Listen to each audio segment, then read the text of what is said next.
Cabin filter is located on the passenger side of the vehicle, behind the glove box. Open the glove box. Unhook the dampener arm.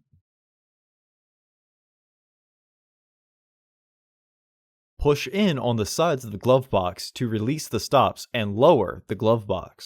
Unclip both sides of the housing cover to remove it.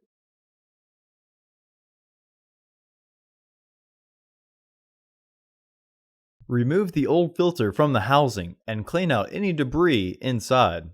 Insert your new AQ1102C filter into the housing, with its airflow indicating arrow pointing down. Reinstall the housing cover.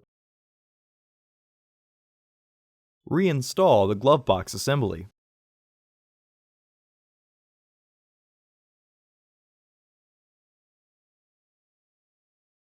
Hook the dampener arm back onto the glove box.